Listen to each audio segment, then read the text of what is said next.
सभी को आकांक्षा सिंह का नमस्कार। श्रोताओं, कार्यक्रम आरोग्य में आपका स्वागत है। कार्यक्रम में आज हमारे साथ हैं IMS BHU के नाक कान गला विभाग से विशेषज्ञ डॉक्टर विश्वंभर सिंह। सर, कार्यक्रम में आपका स्वागत है। जी नमस्ते आकांक्षा जी। सर, आज का जो हमारा विषय है कानों में संक्रमण, फंगल इन्फेक्शन और साथ ही साथ श्रवण के क्षेत्र में जो नई तकनीकें आई हैं, जो हियरिंग लॉस जिनको दिक्कत हो रही, उनके लिए क्या उच्च तकनीकें आई हैं, इस बारे में आपसे हम थोड़ा जानकारी लेंगे। और साथ ही साथ हमारे जो श्रोता हैं वो भी कुछ प्रश्नों के साथ तैयार हैं, तो उनके प्रश्नों के उत्तर भी आपसे जानेंगे। लेकिन सर, सबसे पहले तो ये बताएं कि जब हम कानों में फंगल इन्फेक्शन की बात करते हैं तो क्या मूल कारण है इन्फेक्शन होने का? देखिए, इन्फेक्शन अगर बचपन में होता है तो उसके कारण अलग हैं और बाद की उम्र में होने वाले इन्फेक्शन के कारण अलग हैं। सामान्यतः यह माना जाता है कि जो हमारा कान है और कान के बाहर की जो सतह है वो एसिडिक है थोड़ी सी बाकी बॉडी के कंपैरिजन में, और अगर उसमें पानी चला गया, उसकी एसिडिटी थोड़ी कम हो गई या कोई अल्कलाइन चीज चली गई जिससे एसिडिटी वहां कम हो गई, तो जो शरीर के हर पार्ट पर बैठा हुआ बैक्टीरिया है वो फ्रेंडली है, परंतु जब भी उसको मौका मिलता है तो वो अटैक कर देता है। हमारी इम्यूनिटी घटती है और वो अटैक करता है। उसी तरह कान के अंदर भी जो बाहरी सतह है उस पर बैक्टीरियाज हैं, वो फ्रेंडली हैं, परंतु जैसे ही वहाँ उनका नेचर बदलता है तो नेचर बदलने के साथ वहाँ इन्फेक्शन हो जाता है। तो इन्फेक्शन बैक्टीरियल भी हो सकता है, वायरल भी हो सकता है और फंगल भी हो सकता है। अगर बच्चा छोटा है, उसे माँ ठीक प्रकार से सिर उठा करके दूध नहीं पिला रही, तो उसके कान की भीतर वाली जो नली है जो गले से जुड़ती है वो बिल्कुल सीधी होती है, तो दूध या पानी उसके कान में सीधे प्रविष्ट अंदर से कर सकता है। उसमें इन्फेक्शन की समस्या बढ़ सकती है और उससे परफोरेशन होने के बाद वो कान लगातार बह सकता है और एक सर्टेन उम्र के बाद ही हम उसमें ऑपरेशन वगैरह कर सकते हैं। दूसरा, अगर एक छोटे से कमरे में बहुत सारे लोग रहते हैं तो उनके वायरल इन्फेक्शंस, बैक्टीरियल इन्फेक्शंस का आदान प्रदान बहुत तेजी से होता है। ऐसे में भी अगर लगातार सर्दी जुकाम बचपन से बना हुआ है तो उसकी वजह से भी कई बार पहले ASOM और बाद में CSOM में कन्वर्जन हो जाता है, जिसको हम बाद में ट्रीट कर सकते हैं। भारत में लगभग 5% लोगों को एक समय पर सुनने की समस्या रहती है, जिसमें CSOM बहुत बड़ा कंट्रीब्यूटर है। बहुत सारी स्टडीज ने लगभग 3 से 4% पॉपुलेशन को CSOM का शिकार हमेशा बताया है। लंबे समय से कान बहना, जिसमें कान के अंदर एक छिद्र हो जाता है, कान से मवाद आता है, इसको हम CSOM कहते हैं, और इसमें बहते बहते बहरा होने की संभावना ज़्यादा होती है और यह मुख्य कारणों में माना गया है हमारे भारत के लोअर एज ग्रुप में भी और मिडिल एज ग्रुप में भी बहरेपन का। दूसरा, कुछ लोग बचपन से ही जेनेटिक कारणों से या किसी सिंड्रोम हो जाने की वजह से सुन नहीं पाते, और जो सुन नहीं पाते वो बोल नहीं पाते। सुनना और बोलना एक संबंधित प्रक्रिया है, तो सुनना आवश्यक है। कहते हैं कि माँ के गर्भ से 6वें सप्ताह के बाद से पैदा होने के बीच में जो मदर टंग हम कहते हैं, उसकी वोकैबुलरी लगभग 1 लाख शब्दों तक बच्चे तक पहुंच चुकी होती है, और 7 वर्ष की उम्र तक होते होते वो लगभग 7 लाख शब्दों तक होती है। लेकिन इस पीरियड में अगर वो डिप्राइव्ड है सुनने से, तो उसकी वोकैबुलरी कमजोर हो जाती है, और चूंकि वो सुन नहीं सकता तो बोल नहीं सकता। इसीलिए आज की डेट में रिकमेंडेशन है कि जल्दी से जल्दी जांच की जाए और पता चल सके कि बच्चा सुन सकता है या नहीं, और उसकी पहचान करने के बाद आवश्यकता हो तो उस हिसाब से इंटरवेंशन किए जाए। तो जन्म के 72 घंटे के अंदर universal newborn hearing screening programme जो भारत सरकार ने 2018 में लॉन्च किया था, उसके तहत देश के कुछ संस्थानों में ही अभी हियरिंग की स्क्रीनिंग हो पाती है, जिसमें से हमारा काशी हिंदू विश्वविद्यालय भी प्रमुखता से है। ऑल इंडिया इंस्टीट्यूट में भी यह काम चलता है और उसके द्वारा हम लगभग जानकारी ले सकते हैं कि बच्चा सुन सकता है या नहीं सुन सकता। जिन बच्चों में यह जांच, जिसको हम ऑटो अकॉस्टिक एमिशन कहते हैं, अगर रेफर लिख करके आ जाती है तो 3 महीने के अंदर उनकी दूसरी जांचें भी हमें करके और 6 महीने के अंदर आवश्यकता अनुसार हियरिंग एड या कॉकलियर इम्प्लांट करने पड़ सकते हैं। हियरिंग एड भी आज के ज़माने में बहुत तरह के आ गए हैं, बहुत ही एडवांस हियरिंग एड्स आ चुके हैं जी, जिनसे हम पोजीशनिंग भी कर सकते हैं, मोबाइल लिंकिंग कर सकते हैं, ब्लूटूथ कनेक्शंस कर सकते हैं। उसी प्रकार से जो कॉकलियर इम्प्लांट है, इसमें भी बहुत तरह के वेरिएशंस आ चुके हैं, लेकिन दोनों में से जो भी आवश्यक हो, समय पर लग जाने के बाद मरीज या बच्चा जल्दी सुन सकता है, और जो जल्दी सुन सकता है वो धीरे धीरे जल्दी बोलने भी लगता है। कहते हैं 5 वर्ष की उम्र तक अगर इस प्रकार के ऑपरेशंस हो जाते हैं तो वो सामान्य परिस्थिति तक लगभग लोग पहुंच जाते हैं, बच्चे पहुंच जाते हैं। कुछ केसेस में हमने एडवांस एजेस में भी यह होते देखा है। उसी प्रकार से सुनाई न देने की अन्य समस्याएं जिसमें ऑटोस्क्लेरोसिस है, उसमें जो छोटी हड्डी सुनने की होती है चिपक जाती है, उसको बदलने का एक ऑपरेशन होता है, वो अभी हम सब यहाँ पे करते हैं। बीच में कुछ समय दवा चला के देखते हैं कि बीमारी रुक रही है कि नहीं। तीसरा एक प्रमुख कारण आज की डेट में नॉइज पोल्यूशन है, जिसकी वजह से सुनाई में बहुत प्रभाव आता है। तो ये टेम्परेरी हो सकता है, परमानेंट हो सकता है, ये लंबे समय में ऑक्यूपेशनल एक्सपोजर की वजह से हो सकता है, ये किसी ब्लास्ट इंजरी की वजह से हो सकता है, पटाखा फूटने की वजह से हो सकता है, या बहुत तेज डीजे सुनने की वजह से हो सकता है। और आज की डेट में सबसे कॉमनली तो जो हम सब ईयरफोन्स का इस्तेमाल लंबे समय, लंबे वॉल्यूम, तेज वॉल्यूम में करते हैं, इसकी वजह से भी होने लगा है। साथ ही साथ जो उम्र के साथ होने वाले बदलाव हैं, उसमें जैसे हमारे चेहरे पे झुर्रियाँ पड़ जाती हैं, आंखें कमजोर होती हैं, नस कमजोर होती है, तो सुनाई की समस्या भी कमजोर होती है।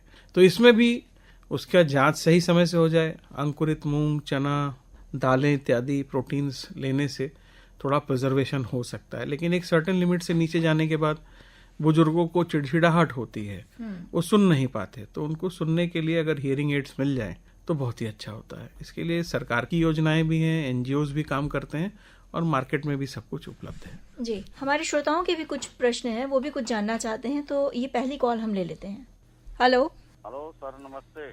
नमस्ते भैया, बताएं। सर, मैं रामाश्रय गौतम ताजुद्दीनपुर मड़ियाहू जौनपुर से बोल रहा हूँ जी।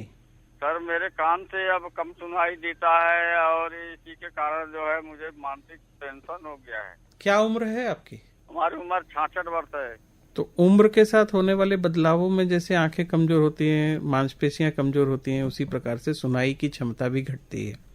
इसको हम लोग प्रेस्बाइक्यूसिस कहते हैं। इसके लिए कोई उपचार है सर जी? अगर आपके दांत ठीक हैं तो हरी पत्तेदार सब्जियों के साथ चना, मूंग इत्यादि का प्रयोग करें, नहीं तो कम से कम उसको उबाल करके ही अंकुरित फॉर्म में होने के बाद उसका प्रयोग करें।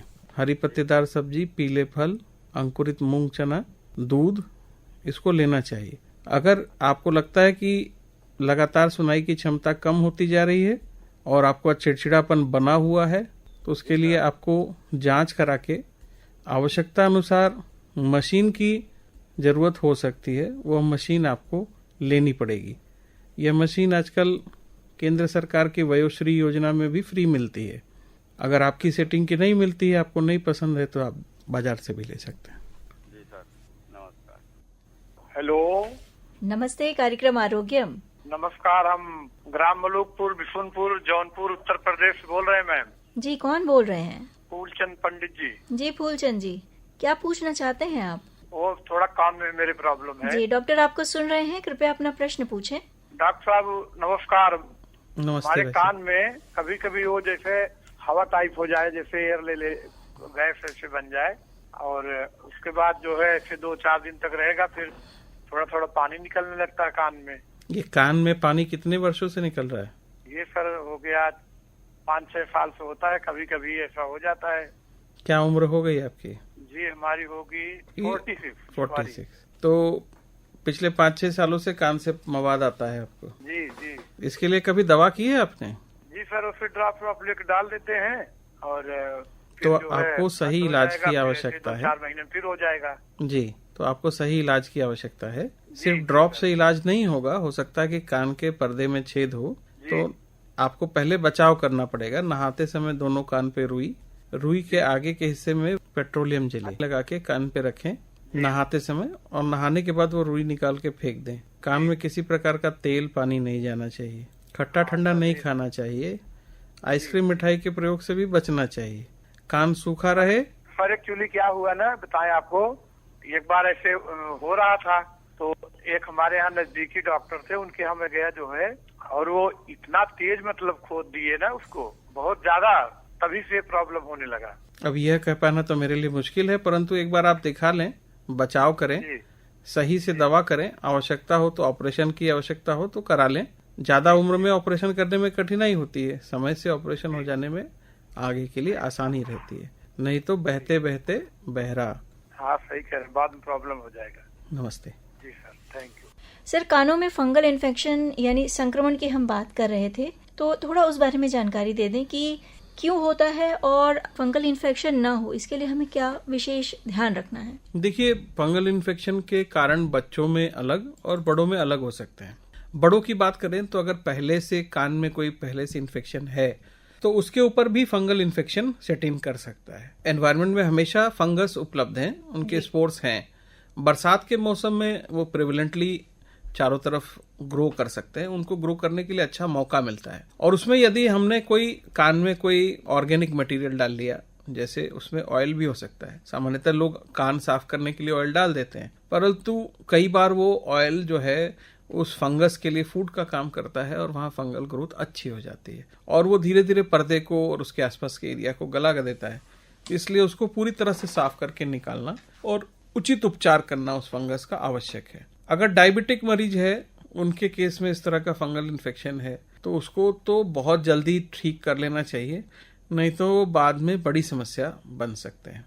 बच्चों के अंदर जो फंगल इन्फेक्शन यूजुअली देखने में आया है वो ज्यादातर जो माताएं उनके कान की सफाई की चिंता करते हुए अलग अलग तरह की चीजें उसमें डाल लेती हैं, या बच्चे खुद से कोई खाने का सामान कान में डाल लेते हैं, या बार बार पानी चला जाता है और उसको रगड़ करके साफ करने की कोशिश करते हैं, तो उससे भी जो सतह है वो छिल जाती है और वहाँ फंगल स्पोर्स की जमने की संभावनाएं बढ़ जाती हैं। इसलिए उसको बड़े बारीकी से करने की आवश्यकता है। वह करना तो चाहिए, परंतु कितना और कैसे, ये एक एक्सपीरियंस का विषय है जी। और ऐसे समय में डॉक्टरी सलाह लेना ज्यादा उचित रहेगा। जी बिल्कुल। मैं एक चीज इसमें जरूर कहना चाहूंगा, जो बाजार में उपलब्ध बड्स हैं कान साफ करने के लिए यूजुअली हार्ड होते हैं और कई बार उनसे हम अपने कान को डैमेज कर लेते हैं। तो मेरी सलाह यही है कि बड्स का प्रयोग सावधानी पूर्वक करें। सर, बातचीत के दौरान आपने कान के पर्दे में छेद का जिक्र किया था, तो उन्नत तकनीक के माध्यम से क्या इस समस्या से निजात पाया जा सकता है? जी बिल्कुल। कान के पर्दे में जो छेद हो जाता है और वो लंबे समय तक अगर 3 महीने तक रह गया तो उसको हम क्रोनिक सपोरेटिव ओटाइटिस मीडिया की कैटेगरी में रखते हैं, जो कि इन्फेक्शन की वजह से होने वाला है। उसकी दूसरी कैटेगरी भी है जिसके बारे में हम कभी बाद में चर्चा करेंगे। अच्छा, ये जन्मजात भी हो सकता है? सामान्यतः तो जन्मजात CSOM नहीं होता, एक सर्टेन उम्र के बाद ही देखने में आया है और पढ़ने में भी आया है। और इसका उपाय ये है कि पहले तो बचाव करें। बचाव करने के लिए कान को ड्राई रखना होता है, सर्दी जुकाम से बचना होता है, और इसके लिए नहाते समय कान में कोई पेट्रोलियम जेली वगैरह लगा के रुई पर रख सकते हैं ताकि नहाते समय कान में तेल या पानी ना जाए। और ड्राई अगर ईयर हो गया, आवश्यकता हुई तो एंटीबायोटिक ट्रीटमेंट देना पड़ सकता है। कभी कभी दर्द ज्यादा होने से एंटी इन्फ्लेमेटरी भी देने पड़ते हैं। तो इन सभी चीजों को ट्रीट कर लिया। अगर ड्राई ईयर है और हील नहीं हो रहा तो उसको ऑपरेशन करने की आवश्यकता है, ऐसा मानते हुए हम लोग उसको ऑपरेट करते हैं। ऑपरेट करने के लिए कान के पीछे से भी ऑपरेट करते हैं, कुछ लोग कान के सामने से ऑपरेट करते हैं, माइक्रोस्कोप से ऑपरेट करते हैं या एंडोस्कोप से ऑपरेट करते हैं जी। तो ये सभी तकनीक हम लोग यहाँ लंबे समय से कर रहे हैं। रोज हमारे यहाँ तो विभाग में 10 मरीज इस प्रकार के ऑपरेट होते हैं। सर, तो क्या इस ऑपरेशन से व्यक्ति की श्रवण शक्ति पर प्रभाव पड़ता है? हाँ, मैं बार बार एक टर्म बोलता हूँ, सबसे बोलता हूँ और इस रेडियो पे भी कहना चाहूंगा ताकि लोगों को ध्यान में आ जाए कि बहते बहते बहरा होने की संभावना बढ़ जाती है।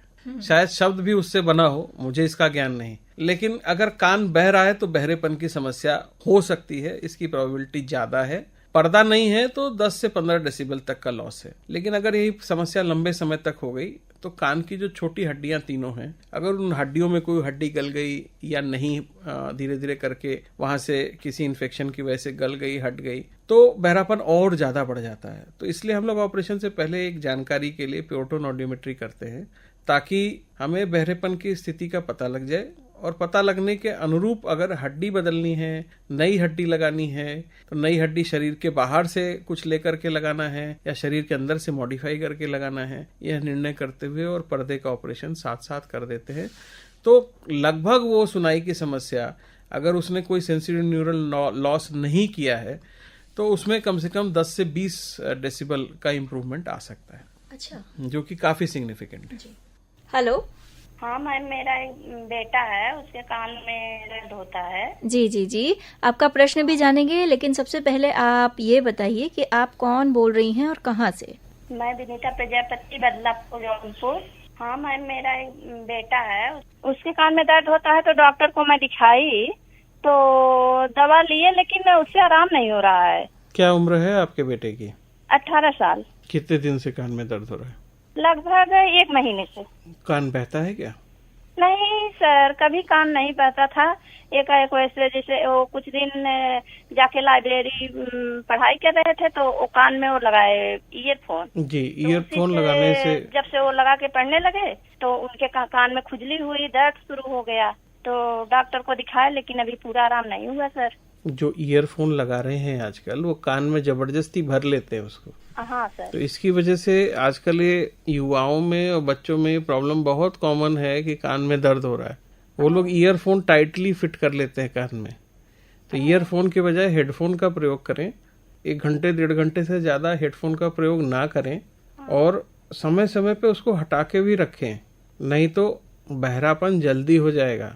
हो सकता है ईयरफोन या हेडफोन लगाने के बीच में अगर कान गीला है तो उसमें कुछ इन्फेक्शन हो गया हो, इसकी वजह से भी दर्द हो सकता है। अच्छा, जैसे कान अगर गीला रहेगा तो भी इन्फेक्शन हो जाएगा? इन्फेक्शन की संभावना बरसात में बढ़ जाती है। तो इसके लिए कुछ ड्रॉप आप सर? इसके लिए कोई ड्रॉप एडवाइस करना उचित नहीं है।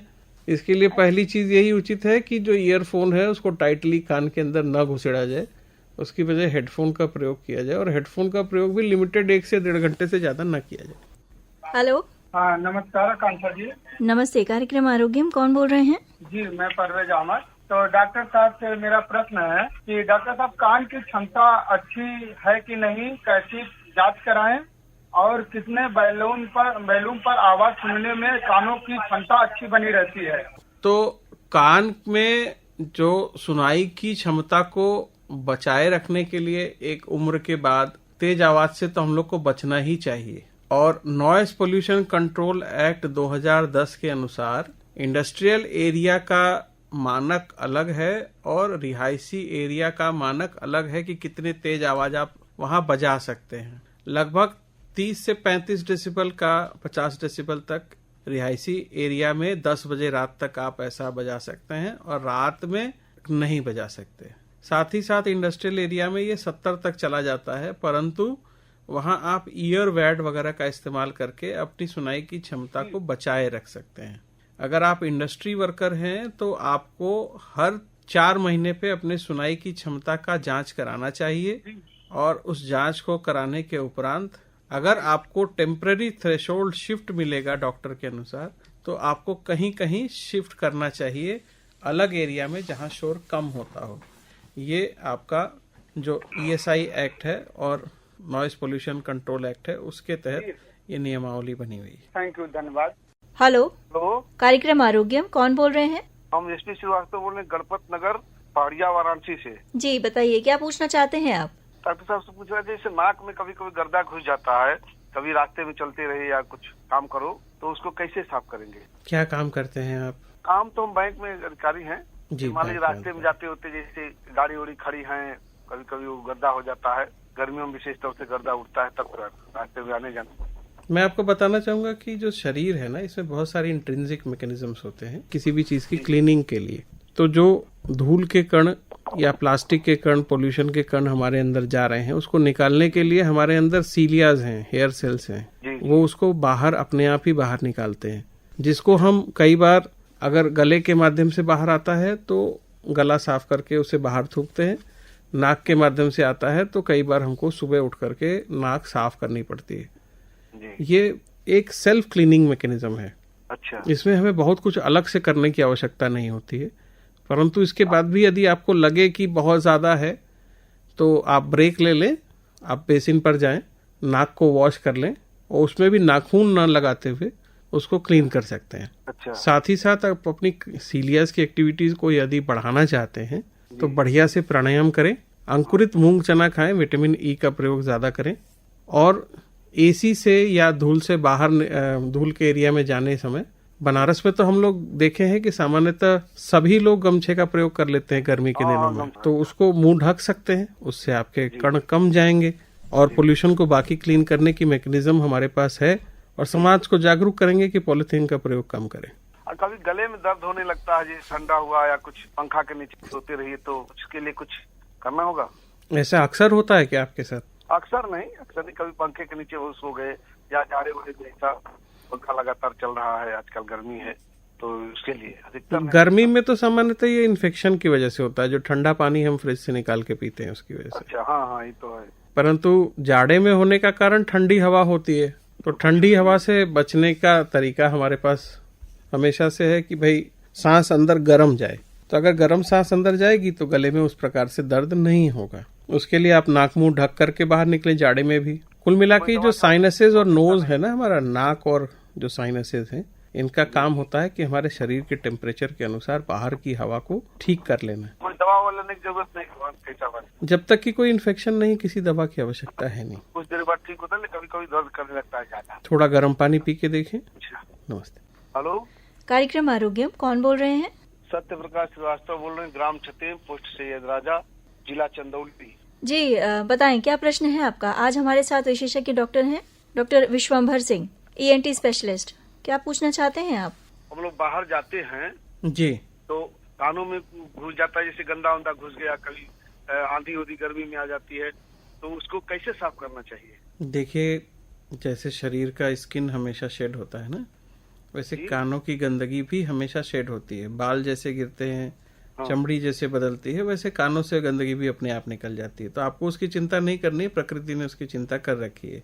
कुछ लोग बोलते हैं सरसों का तेल डालना चाहिए, डाल सकते हैं तेल कान में? मेरा मानना है कि सरसों का तेल आज की डेट में कान के अंदर डालने से फंगल इन्फेक्शन बढ़ जाएगा।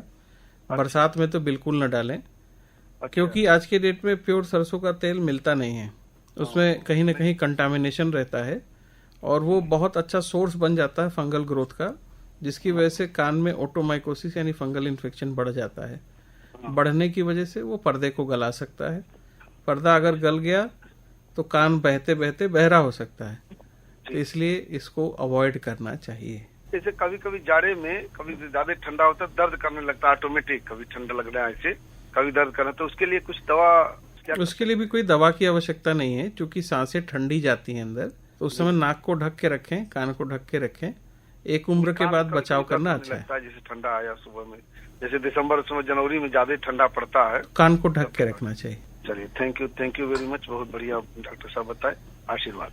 नमस्ते सर। कानों का बहना या जो लगातार मवाद बनता है, अगर शुरुआत में उसे ट्रीट नहीं किया गया, उसका निदान नहीं किया गया, यहाँ पे हम विशेष तौर पे छोटे बच्चों की बात जानना चाहेंगे, छोटे बच्चों के विषय में, तो क्या ये उम्र भर हियरिंग लॉस का कारण बन सकता है? श्रवण शक्ति पूरी तरह से जा सकती है? जी, श्रवण शक्ति पे फर्क पड़ेगा अगर इलाज समय पे नहीं किया गया तो। पूरी तरह से जाएगी ऐसा कहना उचित नहीं होगा, लेकिन जाएगी ये तो पक्का है, क्योंकि अगर पर्दा चला गया है तो हियरिंग लॉस होगा, हड्डियां गल गई हैं तो हियरिंग लॉस होगा। जितना ज्यादा समय से कान बहता रहेगा उतना ज्यादा हियरिंग लॉस हो चुका होगा, ऐसा भी माना जा सकता है, क्योंकि हड्डियों पे प्रभाव लंबे समय में आ ही जाता है। अगर बच्चों को सही समय पे इलाज मिल जाए, 10 साल तक की उम्र के अंदर कान बहता है और उसको सही इलाज मिल जाए, सही प्रिकॉशन रखे जाएं, तो ये बच्चों का परफोरेशन भी हील कर जाता है। कई बार बड़ों में भी ये हील करता है अगर सावधानी रखें तो, उसमें आवश्यकता नहीं होती कई बार ऑपरेशन करने की, लेकिन ऐसा होने की परसेंटेज कम है और ऐसी सावधानी रखने वाले लोग और बातों को मानने वाले लोग भी कम हैं। सर, ये जानना चाहेंगे आपसे कि जिन व्यक्तियों की श्रवण शक्ति कमजोर होती जा रही है समय के साथ, या सुनने की क्षमता बिल्कुल चली गई है, क्या ऐसे व्यक्तियों के लिए हियरिंग एड जो होते हैं, हियरिंग मशीन, कानों की मशीन जो होती है, वो कारगर है? और उस क्षेत्र में अगर और जो उच्च तकनीकें आई हैं, थोड़ा उनके बारे में भी बताएं। जी देखिए, एक सर्टेन उम्र के बाद अगर आप सेंसरी न्यूरल हियरिंग लॉस की बात करें तो सेंसरी न्यूरल हियरिंग लॉस के होने के कई वजह हैं। तेज आवाज के क्षेत्र में काम करने वाले लोग, ट्रैफिक पुलिस, बैंड वाले लोग, आजकल तो ट्रैफिक में रहने वाले ऑटो रिक्शा ड्राइवर्स और अन्य सभी ऐसे जितने भी लोग हैं जिनको तेज आवाज में काम करना पड़ता है, तो इनके भी बहरेपन की होने की समस्या बढ़ती जा रही है और इनको तेज आवाज से बचना चाहिए, ईयरबड्स वगैरह का इस्तेमाल करना चाहिए।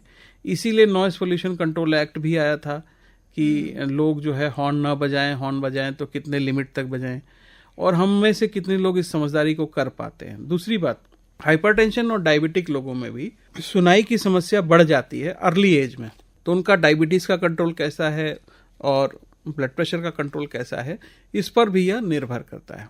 साथ ही साथ एज के साथ सभी की मांसपेशियां समय के साथ धीमी पड़ती हैं, विटामिन्स की कमी की वजह से भी ऐसा हो सकता है। तो यह कॉज आइडेंटिफाई करने के साथ उसका ट्रीटमेंट हो सकता है। जहाँ तक हियरिंग एड्स की बात है, तो हियरिंग एड्स पहले जो आते थे एनरॉयड टाइप हियरिंग एड, जिसको जेब में रखते थे, वहां से एक धागा कान में जाता था और लोग सुनते थे, वह भी आज की डेट में उपलब्ध हैं और डिजिटल हियरिंग एड्स भी मार्केट में आज की डेट में उपलब्ध हैं।